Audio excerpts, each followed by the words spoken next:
12-year-old Jackson Ripley has a younger sister who was born with a medical condition that led to congestive heart failure. So she was born with a pre-existing condition, and after his father got laid off in 2009, they had a really difficult time finding health insurance for her because she had a pre-existing condition. Jackson listened to Romney do a few interviews where he's talking about the Affordable Care Act and how he wanted to repeal the Affordable Care Act. And Jackson Ripley says, you know what? Our family benefited significantly from the Affordable Care Act because now my younger sister, who was born with this condition, can get medical coverage. Well, he decided, I'm going to write a letter to Romney and let him know what I think. I love it. He wrote the following: I'd like to say congratulations on winning the Republican nomination, but I wish you stayed in Massachusetts. Your plan for America isn't what we need and would hurt us more than it would help.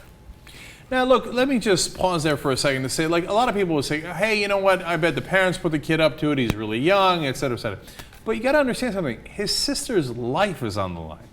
And think about how unbelievably unjust it is that insurance companies can say, well, if you already have a condition, we don't want to lose money, so we're not going to cover you, so I guess you die. Because nobody's got enough money, for these big conditions to be able to pay it off. That's why so many people are driven into bankruptcy, et cetera, and they still can't pay it.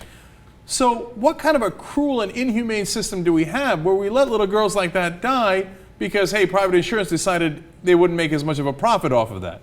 So is he right to write this letter? Absolutely, no matter what the circumstances are. And also keep in mind, he experienced all of this with his family. His father losing his job, the family not knowing whether or not they can provide health insurance for his younger sister, not knowing whether or not your younger sister is going to survive because she has this condition that needs treatment immediately.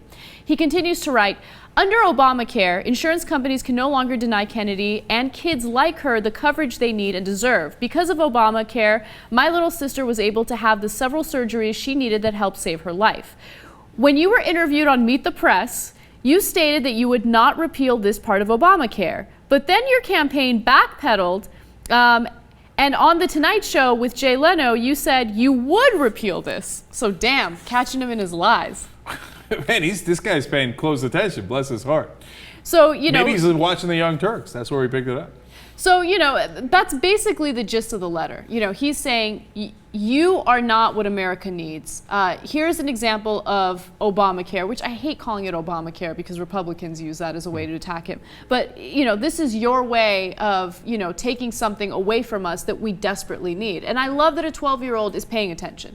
Who knows if his parents put him up to it, but I have a sense or a feeling that he knows what's going on. He experienced this with his sister. So my guess is that, of course, it's somewhere in the middle. It's not like his parents are like conservatives that come home every day and go, God damn Obama, and the kid, 12-year-old, writes a letter like this. Right? That would be amazing. Right. Probably his parents agree, and they probably help to edit the letter or whatever it might be, fix a couple of grammar points, etc. But in essence, it's the kid who's doing it. Yeah, and the Huffington Post actually caught up with him, and they wanted to get his thoughts on it. And, he did a really good job answering their questions, and he was just like, look, I've seen this happen. I don't want kids to go off without health insurance. So he knows what's going on. And my final point is this. Look, people think that politics is a game, and it's not. It's sometimes a matter of life and death. These decisions that these politicians make, unfortunately, are enormously important.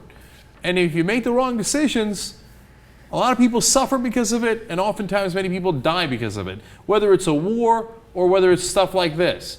And so if people are motivated to write emotional letters based on that, that's terrific, because it's his sister's life on the line. Mm-hmm. If my 12-year-old did that to try to protect his little sister, I'd be enormously proud.